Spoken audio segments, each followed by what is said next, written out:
ఏపీలో ఇప్పుడు సనాతన ధర్మం గురించి పెద్ద ఎత్తున చర్చ జరుగుతోంది. ఎందుకంటే డిప్యూటీ సీఎం పవన్ కళ్యాణ్ లడ్డూ కల్తీపై ఏకంగా ప్రాయశ్చిత్త దీక్ష చేశారు.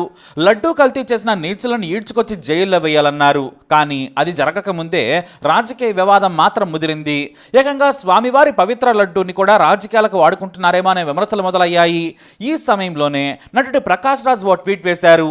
మీరు డిప్యూటీ సీఎంగా ఉన్న రాష్ట్రంలో లడ్డూ కల్తీ జరిగిందనే ఆరోపణలున్నాయి. మీరు విచారణ చేసి నిందితుల మీద కఠిన చర్యలు తీసుకోండి. అంతేకాని ఇలా విషయాన్ని పెద్ద చేసి రెచ్చగొట్టడం ఎందుకు? మన దేశంలో ఎప్పటికే కావాల్సినన్ని మత ఘర్షణలు జరిగాయి. అందుకు జాతీయ స్థాయిలోనే మీ స్నేహితులకు కృతజ్ఞతలని వెటకారంగా ట్వీట్ చేశారు. అయితే ప్రకాష్ రాజ్ పవన్కు ట్వీట్ చేస్తే ఆటలో అరటిపండుల సినిమా హీరో విష్ణు ప్రకాష్ రాజ్కు కౌంటర్ ఇచ్చారు. మత ఘర్షణలకు దీనికి సంబంధం ఏంటి? పవన్ కళ్యాణ్ గారు సరిగానే చెప్పారు. తిరుమల లడ్డు అంటే ప్రసాదం మాత్రమే కాదు, నమ్మకానికి నాలాంటి భక్తులకు కూడా గొప్ప పవిత్రమైనది. నాలాంటి హిందువులకి ఇది బాధ కలిగించింది. నువ్వే తగ్గు. డిప్యూటీ సీఎం గారు సరిగ్గానే చెప్పారు. విచారణ చేసి పవిత్రతను కాపాడుతానని అన్నారని చెప్పారు. కానీ ప్రకాష్ రాజ్ ఆ వెంటనే విష్ణుకు సెటరికల్ కౌంటర్ ఇచ్చారు. ఓకే శివయ్య అంటూ ఆయన కన్నప్ప సినిమాను ట్రోల్ చేస్తూ పంచించారు. ఇది నా పర్సెప్షన్, నీది నీకుంటుందని జలకిచ్చారు ప్రకాష్ రాజ్. సరే, ఇవన్నీ కూడా పాత పగలు అనుకుందాం. అయితే ఓ రోజు తర్వాత పవన్ కళ్యాణ్ ఊగిపోయారు. అది కూడా ఏకంగా సనాతన పూనకం తెచ్చుకున్నారు పవన్. ఎందుకంటే నేను సనాతన ధర్మాన్ని ఏమైనా అంటే ఊరుకోనని హెచ్చరించారు. ఇక సరిగ్గా ఇదే సందర్భంలో హీరో కార్తీని యాంకర్ ఇరికించారు. లడ్డు మీకు కావాలా అంటే కార్తీ వెంటనే తేరుకున్నారు.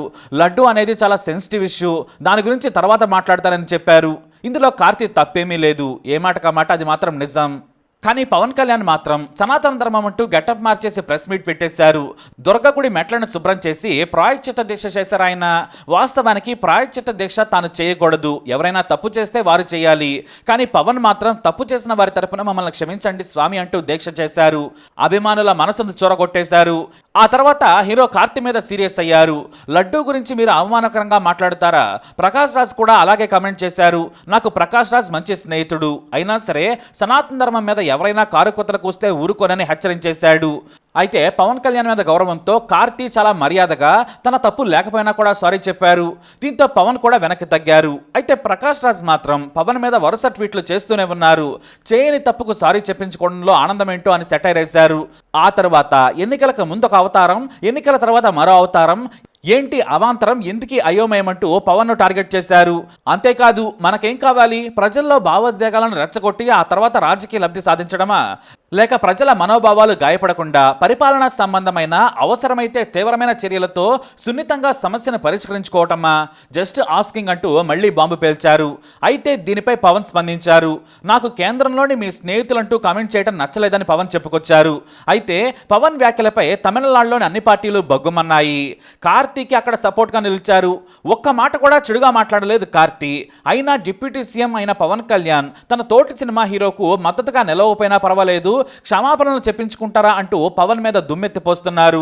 పవన్ కు వ్యతిరేకంగా ఒకరు కాదు, ఇద్దరు కాదు, అందరి హీరోల అభిమానులు పవన్ మీద మీమ్స్ తో విరుచుకుపడుతున్నారు. కార్తీక్ అండగా నిలబడ్డారు. ప్రకాష్ రాజ్కి కూడా మద్దతుగా ఉన్నారు.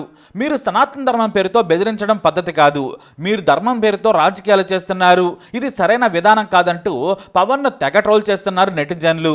తమిళనాడులో వివాదం మరింత ముదిరింది. పెద్ద హీరో అయ్యుండి డిప్యూటీ సీఎం హోదాలో బెదిరిస్తే ఎవ్వరూ భయపడరు. కానీ కార్తీ మంచి వ్యక్తి కాబట్టి సారీ చెప్పేశారు. మా దగ్గర ఇలాంటి పప్పులుడకవంటూ దుమ్మెత్తిపోస్తున్నారు. అయితే పవన్ కళ్యాణ్ ఇలా ఉన్న పలంగా ఎందుకు సనాతన ధర్మ అవతారం ఎత్తారు? ఇప్పుడు హిందుత్వ రాజకీయాలను ఎంచుకునే దిశగా పవన్ మారిపోయారనేది సుస్పష్టం. అయితే తిరుపతి లడ్డు వివాదంలో హిందువులు టీడీపీకి మద్దతుగా నిలుస్తున్నారు. జగన్ పార్టీని క్రిస్టియన్ పార్టీగా అభివర్ణిస్తున్నారు. కానీ ఇది బీజేపీ వ్యూహమో లేదంటే టీడీపీకి హిందువుల మద్దతు పెరగొద్దని అనుకున్నారా? కానీ పవన్ కళ్యాణ్ ఏకంగా ఎప్పుడు లేని గెటప్ మార్చేశారు. కాషాయం ధరించి బొట్లు పెట్టి నానా హంగామా చేస్తున్నారు. సనాతన ధర్మం జోలికొస్తే ఊరుకోనన్నారు పవన్ కళ్యాణ్. కానీ సనాతన ధర్మం అనేది ఎంతో విశిష్టమైనది, దానిని ఆచరించడం అందరి వల్ల కాదు. కానీ తానే సనాతన ధర్మం ఆచరిస్తున్నట్లు చెప్పుకోవడం కూడా ఆశ్చర్యం కలుగుతుందని చాలా మంది విమర్శిస్తూ ఉన్నారు. ఇటు సిపిఐ సీనియర్ నేత నారాయణ సైతం ముందు సనాతన ధర్మం అంటే ఏంటో తెలుసుకోవాలని చురకలంటించారు. అయితే పవన్ కళ్యాణ్ నిజంగా హిందువేనా అంటే మాత్రం కాదు, సగం హిందువని సోషల్ మీడియాలో గతంలో ఆయన మాట్లాడిన మాటలను కూడా హైలైట్ చేస్తున్నారు నెటిజన్లు. ఎందుకంటే నా భార్య క్రిస్టియన్, నా ఇద్దరు పిల్లలు క్రిస్టియన్స్, మా క్రిస్టియన్ మతం చాలా సేవాగుణం కలిగి ఉందని చెప్పారు పవన్ కళ్యాణ్. అలాగే నేను రష్యాలో బాప్టైజ్ అయ్యానని కూడా చెప్పుకొచ్చారు. మరి క్రిస్టియన్ ఎలా హిందువుగా మారారు, ఆయన సనాతన ధర్మం గురించి ఎందుకు మాట్లాడుతున్నారని అంతా ఫైర్ అవుతున్నారు. ఇక తన భార్య క్రిస్టియన్, తన పిల్లలు క్రిస్టియన్ అని చెప్పిన పవన్ ఒకే ఇంట్లో ఇన్ని మతాలు ఉంటాయా, భార్యాభర్తలకు ఒకే మతం ఉంటుంది కానీ పవన్ తీరు మాత్రం వేరంటున్నారు. పవన్ కళ్యాణ్ మొదటి నుంచి చెప్పింది చెగువేరా సిద్ధాంతం. అమెరికా సామ్రాజ్యవాదానికి వ్యతిరేకంగా పోరాడి సోషలిజం ఏర్పాటుకు గెరిల్లా యుద్ధం చేసిన చెగువేరా నా హీరో అన్నారు. కానీ ఇప్పుడు సోషలిజాన్ని పడకెక్కించారా? ఇక తనది కమ్యూనిస్టు సిద్ధాంతం అన్నారు. చదువుకునే వయసులో ఆవేశంలో నేను అడవిలోకి వెళ్ళి నక్సలైట్లు కలవాలనుకున్నానని చెప్పారు పవన్ కళ్యాణ్. ఆ తర్వాత మా నాన్న హారతిపళ్ళెంలోని దీపానికి సిగరెట్ అంటించుకునేవారని కూడా దారుణమైన కమెంట్స్ చేశారు పవన్. ఇక తాను సెక్యులర్ని అని చెప్పారు పవన్. ఆ తర్వాత ముస్లింలు ధరించే టోపీ వేసుకొని వారిళ్లలో మటన్ బిర్యానీ తిన్నారు. ఇప్పుడు నేను ప్యూర్ సనాతన ధర్మం పాటించే హిందువుని అంటున్నారు. బాప్తిజం తీసుకున్న వ్యక్తి నిజమైన హిందూ అవుతాడా అని కొంతమంది ప్రశ్నిస్తున్నారు. ఇంకా చెప్పాలంటే సనాతన ధర్మం ప్రకారం ఇతర మతాలను గౌరవించాలి కానీ ఆచరించకూడదు. కానీ పవన్ తన ఇంట్లోనే క్రిస్టియానిటీని ఆచరిస్తున్నాడని చెప్పారు. తాను క్రిస్టియన్ అన్నారు. ఒకప్పుడు మతాలంటే పడని కమ్యూనిస్టులతో కూడా పొత్తు పెట్టుకున్నారు ఆయన. కానీ నాడు రాజకీయాల్లోకి వచ్చాక ఇలా నాలుక మడతేశారంటని విమర్శలు వస్తూ ఉన్నాయి. వీటికి కూడా పవన్ సమాధానం చెప్పాలి. సనాతన ధర్మం గురించి చెప్పే ముందు దాని గురించి పూర్తిగా తెలుసుకుంటే మంచిదనే పండితులు కూడా అంటున్నారు. సనాతన ధర్మం ఆచరిస్తే నిత్యం దేవుడి సేవలో ఉండాలి, హిందూ మతాన్ని మాత్రమే ఆచరించాలి, ఏకపత్ని వ్రతుడై ఉండాలి, నిత్యం రాముడి లక్షణాలు కృష్ణుడు చెప్పిన మార్గాలను అందిపుచ్చుకోవాలి, మనసు బ్రహ్మలగ్నంలోనే మననం చేసుకోవాలి, ఇతర స్త్రీలతో తప్పుడు పనులు చేయొద్దు, వైవాహిక జీవిత గౌరవాన్ని నిలబెట్టుకోవాలి, మహిళలను గౌరవించాలి, కామ లోభాలను వదిలేయాలి, వైరాగ్యం కూడా చూపించాలి.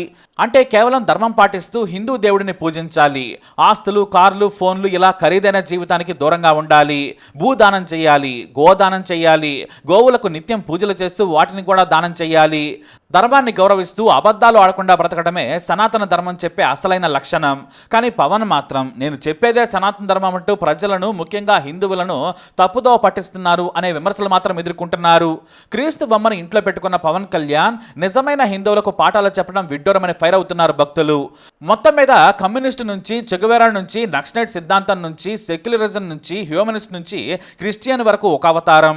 ఇప్పుడు ఇలా చివరకు హిందూత్వ నేతగా మారిపోయారు పవన్. కానీ దీని వెనక ఏదో పెద్ద తతంగా నడుస్తుందనే అనుమానం టీడీపీలో రగింది. హిందుత్వ అభిమానులు హిందువుల క్రెడిట్ టీడీపీకి వెళ్లకుండా పవన్ హంగామా చేస్తున్నారా, తెర వెనక బీజేపీ ఉందా అనే డౌట్ కూడా చాలా మందిలో ఉంది. ఎందుకంటే పవన్ ఈ తరహా రాజకీయం చేసే వ్యక్తి అయితే కాదు.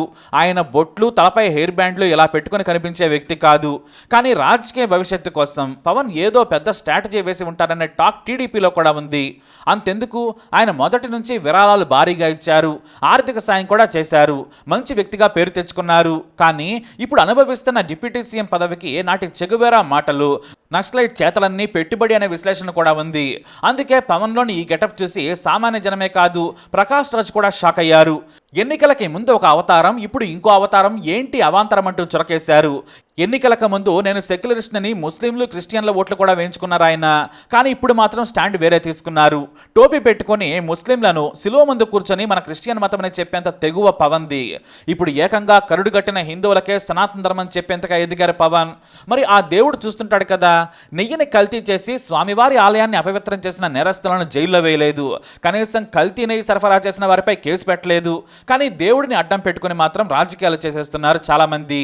ఇదే స్పీడ్ని పవన్ కళ్యాణ్ విజయవాడ వరదలు వచ్చినప్పుడు చూపించాల్సింది. ఆ సమయంలో పవన్ కళ్యాణ్ కనపడలేదు. చిన్నారిపై అత్యాచారం జరిగినప్పుడు ఎంత ఆవేశం చూపించలేదు, స్టీల్ ప్లాంట్ పై పూనకం రాలేదు. కానీ ఇలా దేవుడిని మాత్రం పక్కాగా వాడుకుంటున్నారా అనే విమర్శలు తలెత్తుతున్నాయి.